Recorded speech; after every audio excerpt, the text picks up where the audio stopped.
Let me share.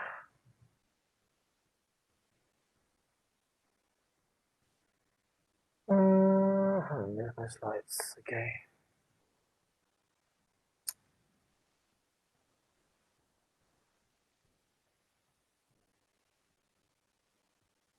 Hold on. All right.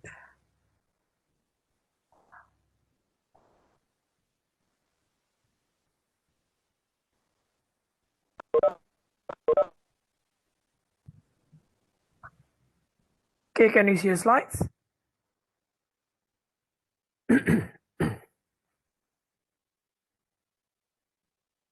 Okay, good.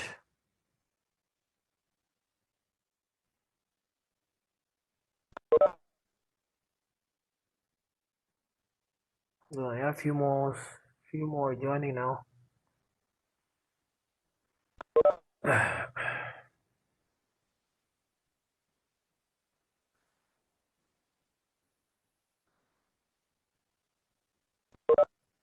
Okay.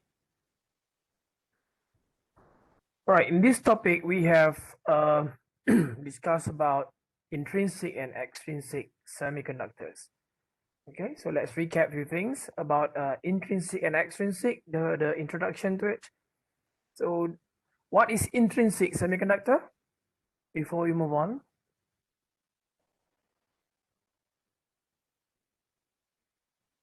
What is intrinsic semiconductor?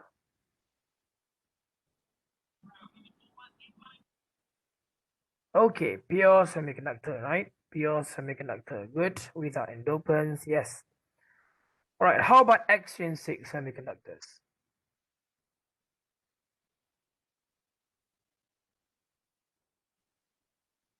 It's the opposite, yeah? Yes, have impurities. Okay, have impurities. Okay, the opposite of intrinsic.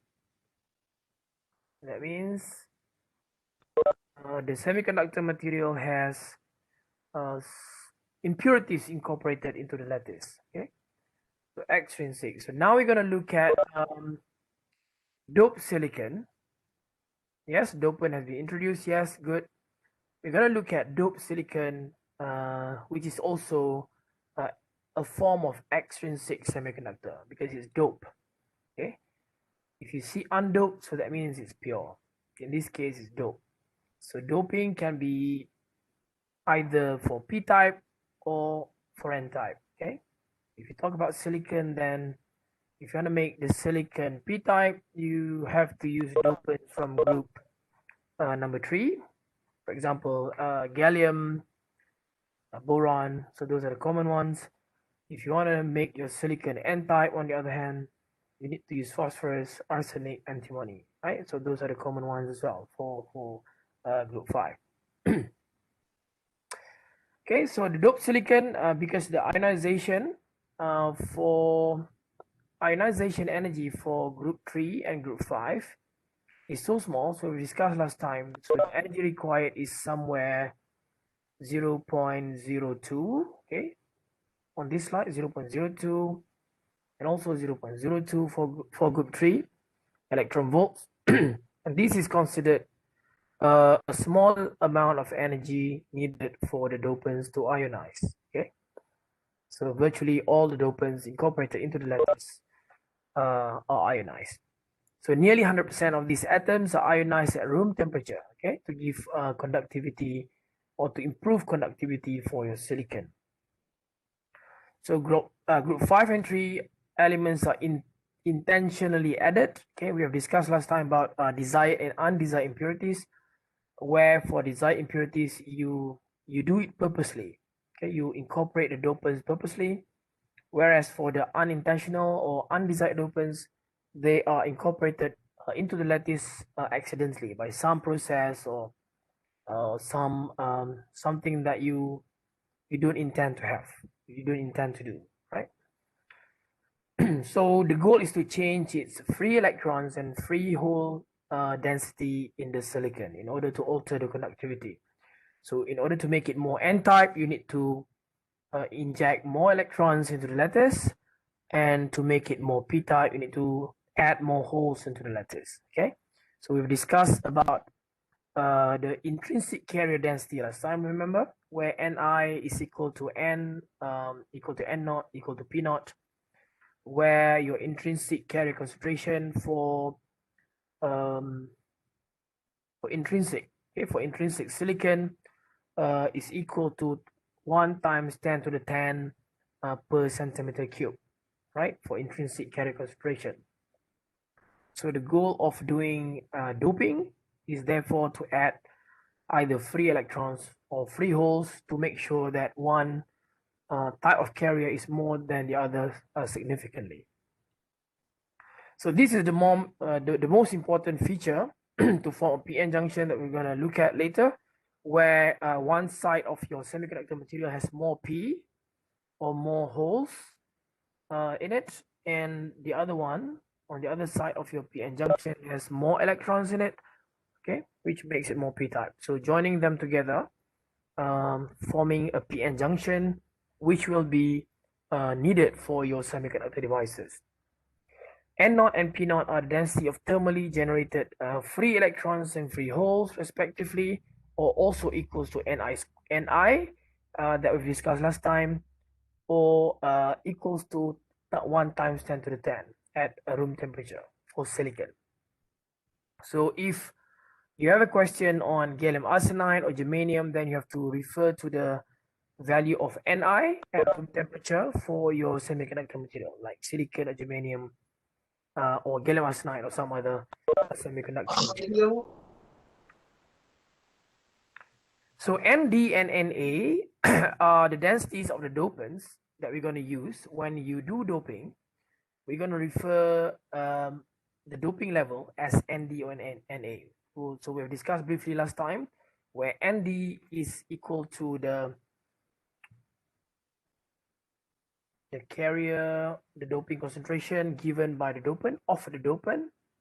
Okay, so it belongs to n-type silicon, okay, because we have extra electrons from group 5 from phosphorus, antimony, arsenic. So we're going to call that as Nd for n-type and Na for p-type. Na for p-type, Na is for acceptor, where your boron has one lack of electron when it's incorporated into the silicon bonding, which has 4 valence electrons, right? So the doping level is typically more than 15. Usually, not necessarily. It depends on the usage, okay? But most of the time, you will encounter 15 onwards, 15, 16, 17, 18, 19, and even degenerate, okay, higher than that. So when your Nd is more than Ni, so when your Nd is more than Ni, if you look at this case, so for n-type silicon, so remember this one is n-type silicon, and we associate n-type with Nd, okay, because of the donor or extra electrons, extra electron given by the dopant into the lattice. So when your Nd is much bigger than Ni, so if your Nd is way bigger than 10 to the 10, right? So your Ni is 10 to the 10, remember? 10 to the 10 per centimeter cube.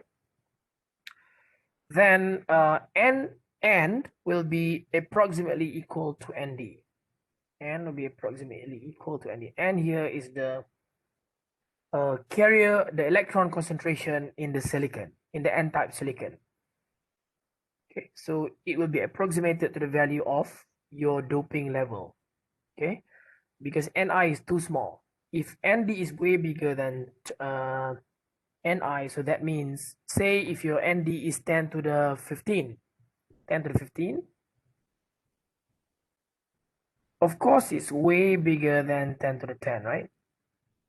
So if you want to sum 10, 15 and 10 to the 10, your final answer would be 10 to the 15, approximately 10 to the 15 as well.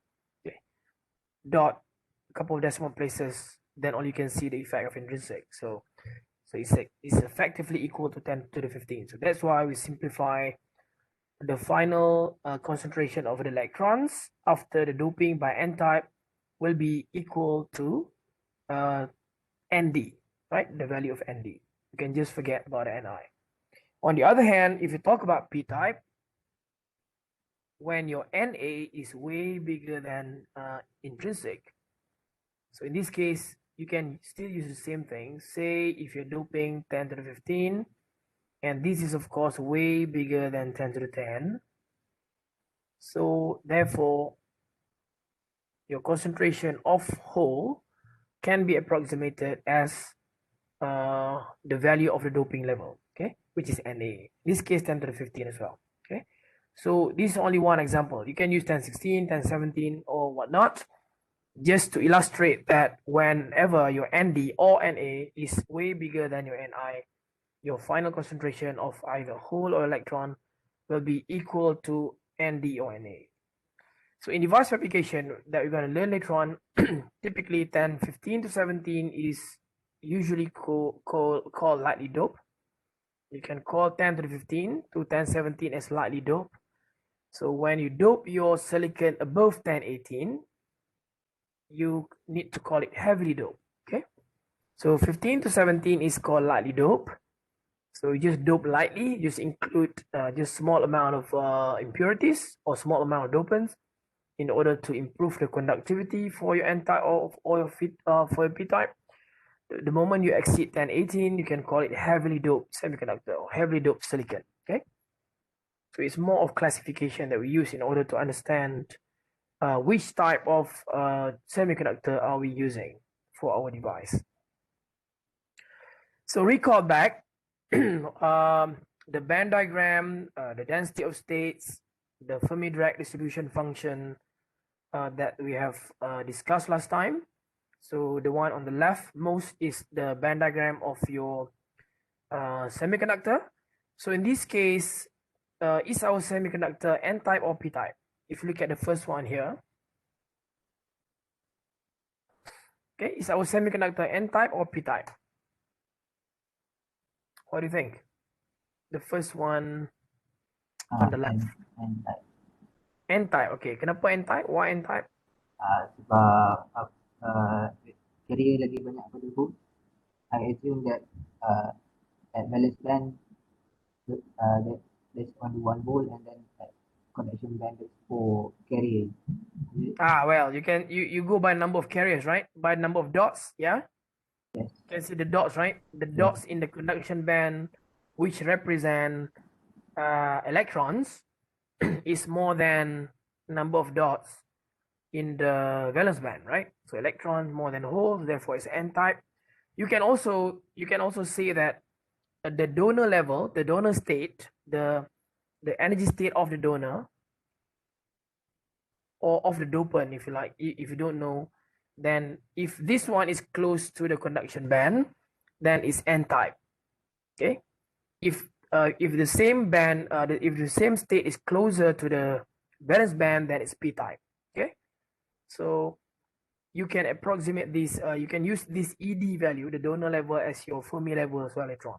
Okay, if your Fermi level is closer to your conduction band, is closer to the upper level, then you can say that your semiconductor is N-type because it has more electrons now. On the other hand, if your Fermi level is closer to the valence band, then your semiconductor is P-type. Okay, so in this case, it's N-type. You can also see here Nd as we discussed in the previous page. So it's closer to the conduction band. In this case, the density of states, remember?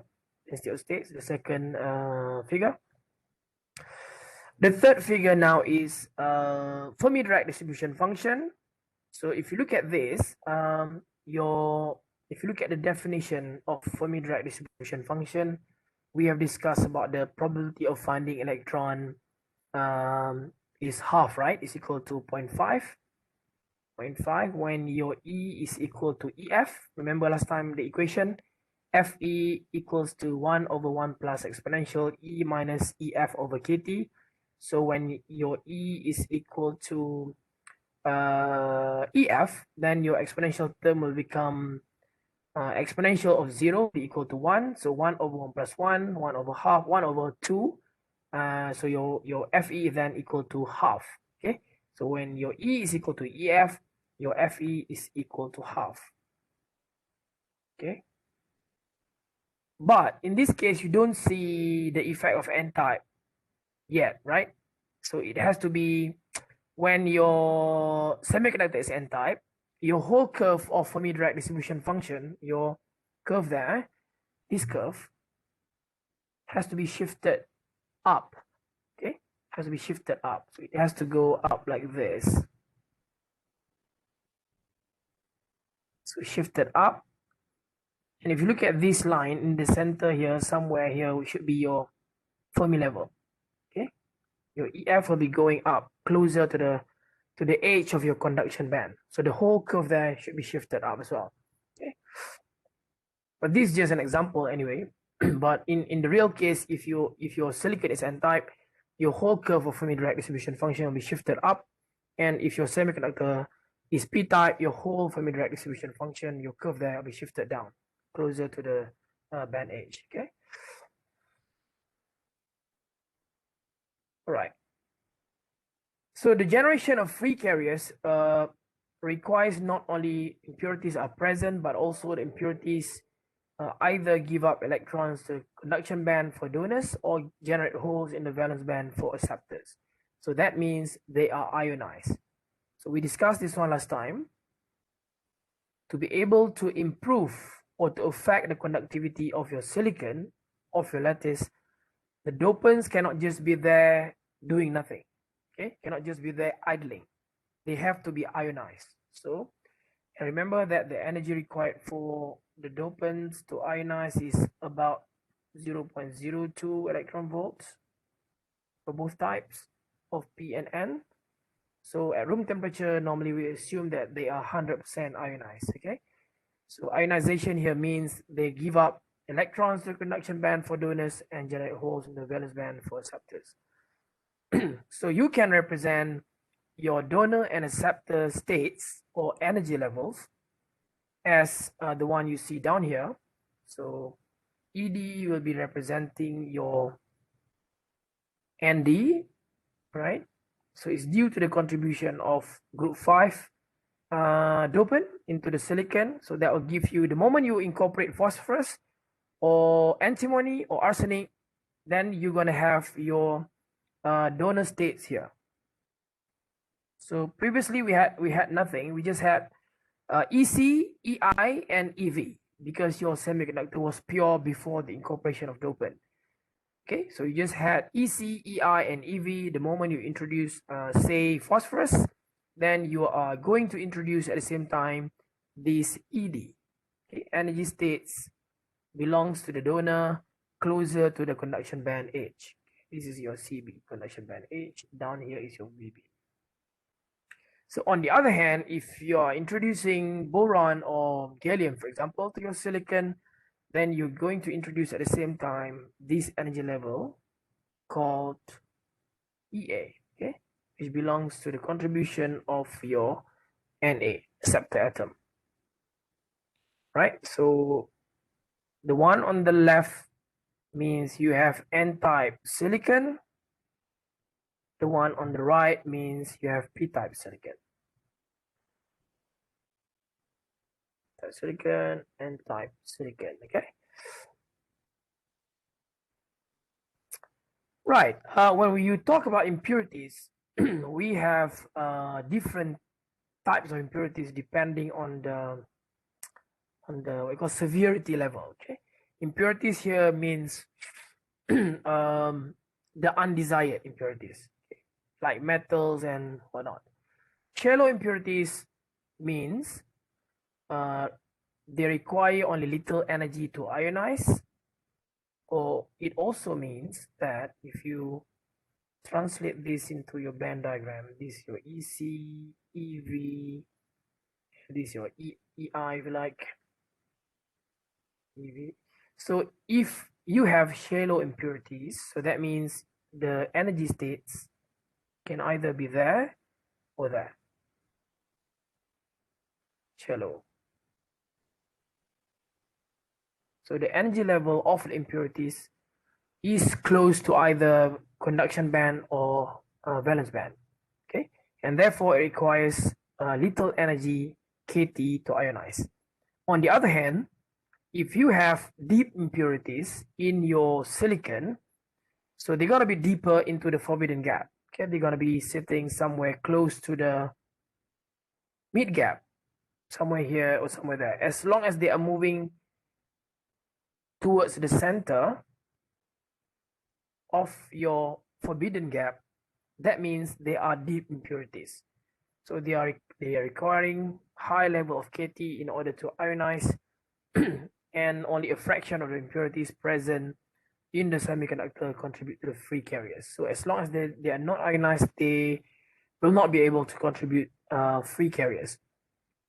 So we're going to see on the next slide, don't worry yet, deep impurities which are typically more than 5 kT away. So the keyword here is more than 5 kT away from either band edge. So if you can calculate your KT, say at room temperature, and the value is more than 5 kT away from your band edge, going inwards, going into the forbidden gap, going inside.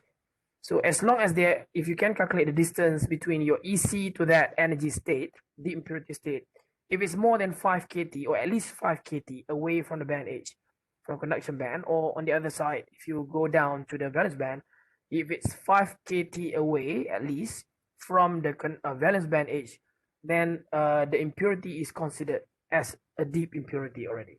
Okay. Unlikely to ionize because they require a substantial amount of energy for them to ionize. Okay. Since they are not able to ionize, they will act as recombination centers. Apa maksud recombination centers? So recombination centers, we're going to learn later on after we learn about carrier transport. When you want to generate electron hole pairs in your device, for example, okay, you want to generate electron hole pairs in your device so that they are free and contribute to conduction, right? So you want them to be collected at your metal contacts in order to contribute to the device. However, after they are generated, before they are collected, so in the midway, they are generated and they are traveling into certain direction in order to be collected in your external circuit, for example. Halfway through or anyway along the way, along the journey, they will be captured. So they'll be sucked, more or less like a suction process, you can imagine, by these recombination centers. Recombination here simply means that instead of being free from each other, electrons to one way and holes going the other way around, they will be recombined again. It will produce a pair again as what you have early in the process before you generate electron hole pairs. You don't want them to recombine, but they recombine due to the presence of defects. So defects will be recombination centers in your device. So something that you don't want to have, but unfortunately you have it. Okay, they'll be acting as recombination centers in which electrons and holes are captured and annihilate each other, right? They are killed, more or less. They are killed. They are now annihilated, right? Remove, kill, remove, gone. So such deep impurities are called traps. Okay, if you want to imagine, for example, if you're walking, you yourself, you're walking. Okay, so you walk here with your eyes closed, for example. So you thought you're walking straight on a flat surface, but not, it's not.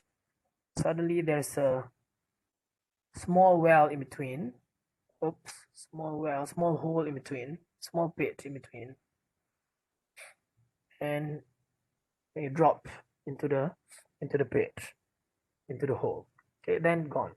You cannot continue your journey anymore. So the same thing happens to electron hole.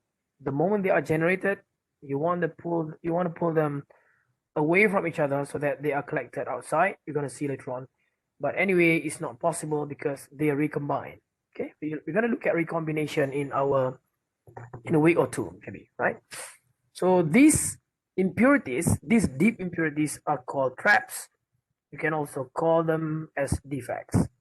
Traps, defects. and they act as recombination centers to the carriers. So you don't want to have deep impurities in your device. Right, for example, let's look at this. Impurities in silicon, okay? For example, if you look at shallow impurities, the first one here, examples of shallow impurities are p-type dopants and n-type dopants. They are impurities, but they are desired impurities, something that you want to introduce purposely into your silicon in order to alter the conductivity, right? So they are called shallow impurities. And if you go back to the previous slide, shallow impurities are here, the energy states closer to either conduction band or valence band, and therefore they are easy to ionize in order to contribute to the conduction. Okay.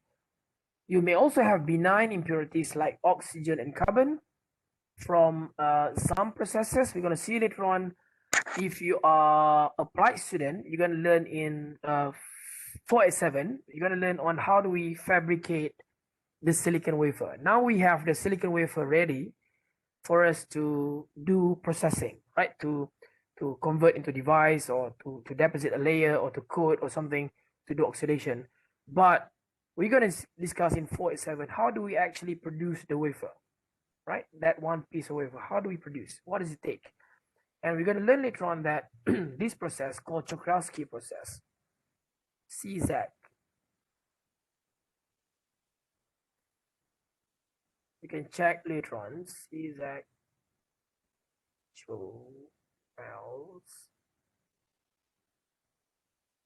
Czochralski process. CHRALS. Czochralski process, or we call it ZAT process, does contribute oxygen and carbon into the silicon, okay, which are benign impurities. So it's due to the processing of the silicon in order to fabricate the silicon from the ingot, okay, from the ingot. Macam bantal panjang tu, macam bantal peluk tu, ingot, right, before we slice to get wafers. So those are benign impurities. Okay, deep level impurities, examples are, these are the dangerous ones, you don't want this. Rare metals like this, okay, hafnium, tantalum, zirconium. You can also have deep impurities like this down here, like iron, copper, nickel, chromium, manganese, gold, okay, and whatnot. So these two are deep impurities. Okay, so deep means how much kT away from the band edge to be eligible as deep impurities. How big is the energy difference in comparison to the band edge for it to be called deep impurities? Yeah, 5 kT, right? Good, Cornelia. Right, 5 kT. As long as your energy level of these deep level impurities are equal to or more than 5 kT away from the band gap, band edge, either from CB or VB, so they are called deep impurities already. So this can be illustrated by the schematic down here, okay, just like what I drew on the previous page as well. So shallow has energy level close to the CB up here. This is CB up there, and this is VB down here. So this is your forbidden gap, for example. So this EI is your mid gap. So if you're talking about silicon, so that will be equal to 0.56 electron volts, equals to EG divided by 2, 1.12 divided by 2. So your shallow will be all close to the CB or VB. So if you're going there, if you're going here, if you're going somewhere close to the mid gap, so they are usually deep impurities. Okay, so you can do the calculation. You can even check the energy level of deep impurities in silicon.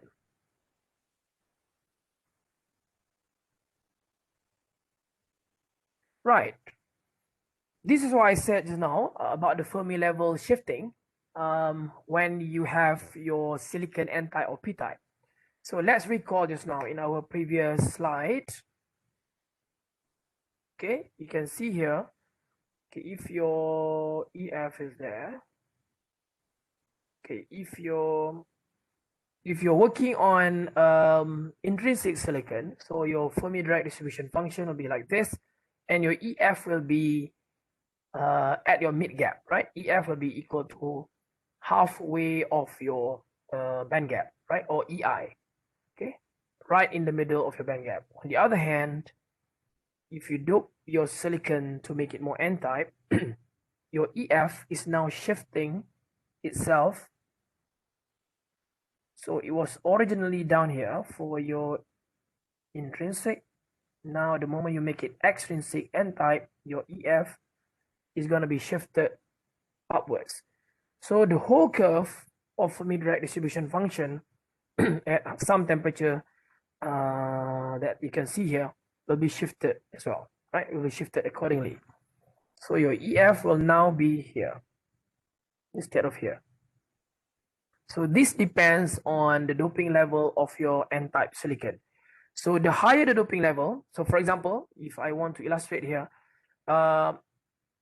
in the first case where your silicon is intrinsic, the doping level is about 10 to the 10, right? Well, there's not doping level in intrinsic carrier density because there's no doping back then, 10 to the 10. So when your carrier density is 10 to the 10, it stays right in the middle of your band gap.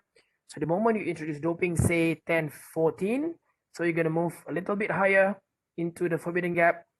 You go 10, 15, a bit higher. EF, this is your EF, okay?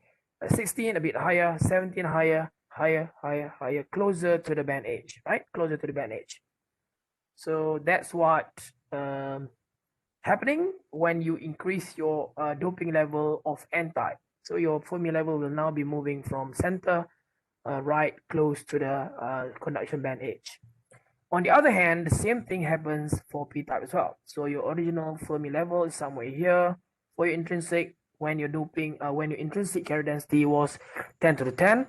So the moment you introduce your doping of P-type, say 10 to the 14, so your EF is gonna go down accordingly. So 10 to the 14 a bit, 10 to 15 down, 10 to 16, 17, closer and closer and closer to the band edge, okay?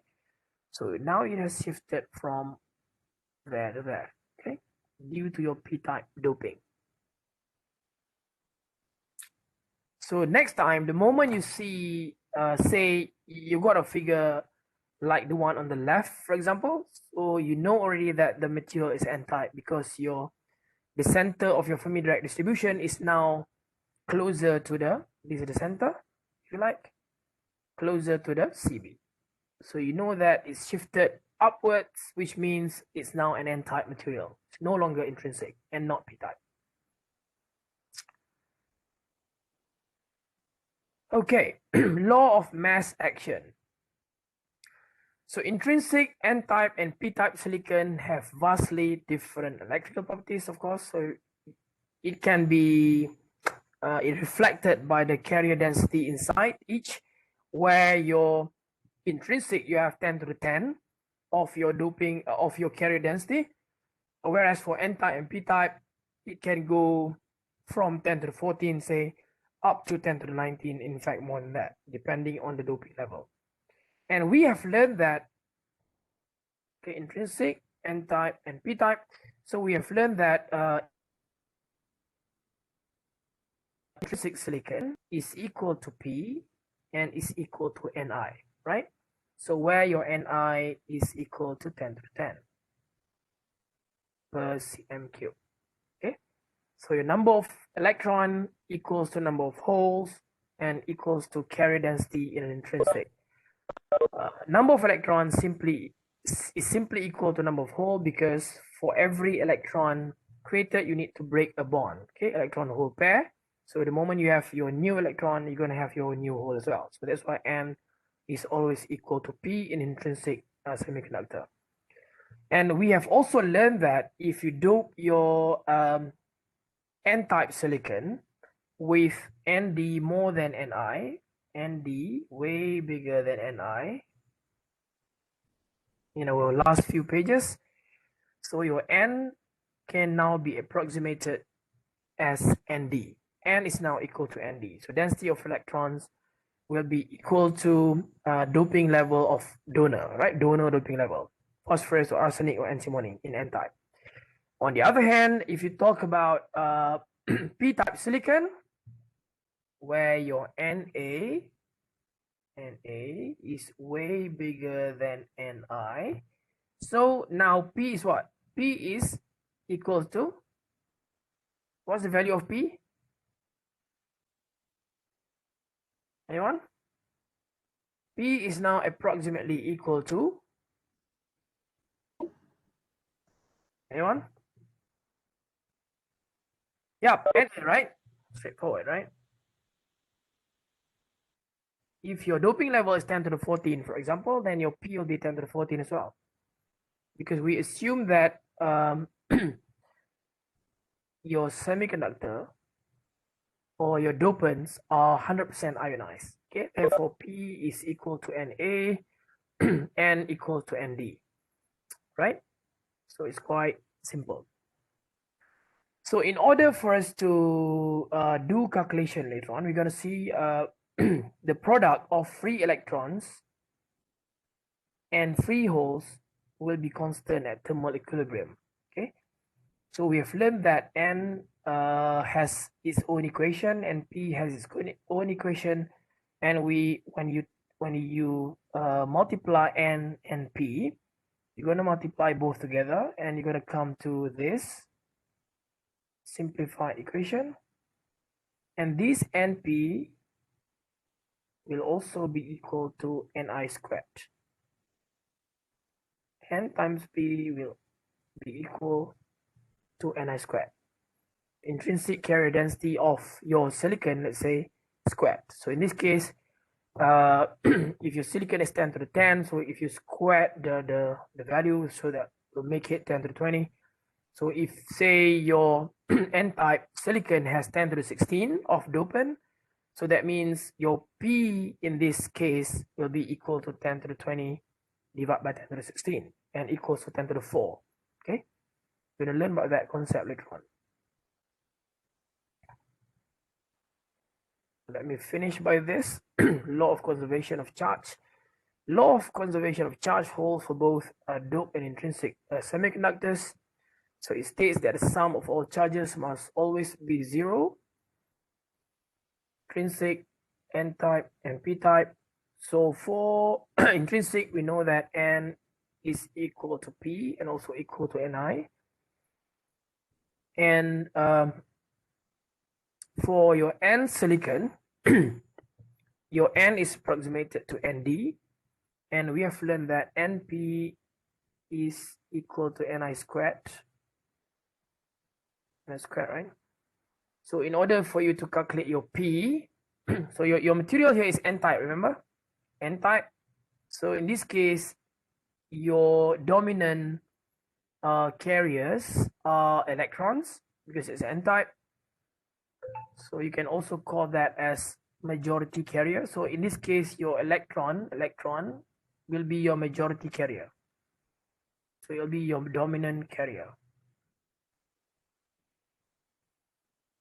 So your hole then, hole will be your minority carrier in N-type semiconductor. So since you know the value of your N, which is approximately equal to Nd, your P will then be given by Ni squared over Nd due to this equation. Okay. So now your P is equal to Ni squared over Nd. Then you can get your P, your minority carrier. On the other hand, if you're working with P-type silicon, so your majority carrier will be hole. Hole will be your majority. And the density of hole is given by Na. And therefore, to be able to know the density of your minority carrier, so whole electron will then be minority, yeah. So your electron will be given by Ni squared over Na, just like what we use in the case of N-type silicon, just the opposite side. So the sum of P minus N, so the value of P minus the value of N plus your ND, the doping level from donor, minus Na will be equal to 0. Okay? So this is true when your dopants are 100% ionized, right?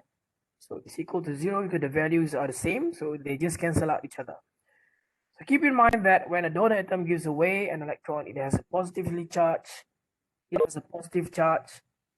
Okay, correspondingly, acceptor atoms have a negative charge because it accepts one electron in order for it to be ionized. Okay, I'll just stop here first. We'll continue tomorrow with this equation and degenerate and a bit of calculation at the end. Okay, so is it clear so far? The concept of doped silicon and shallow impurities, deep impurities, and the shift of Fermi Dirac distribution function with your doping level. Is it okay so far? Ni tadi tu apa benda? Ni is your intrinsic carrier density.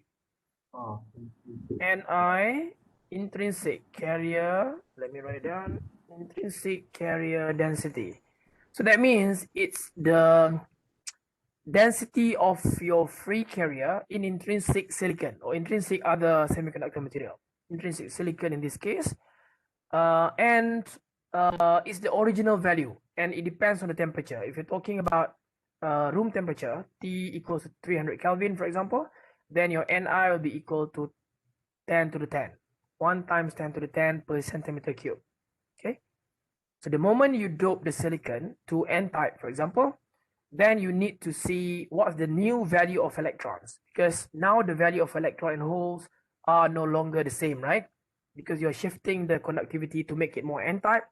So therefore, to be able to get more N-type, to show more N-type properties, it has to have more electrons. And that, at that particular point, the value of P, the value of N and P are no longer the same, right? So you're going to have more electrons than holes, and the value of electrons will be approximated as ND, or the doping level of your dopant. Okay.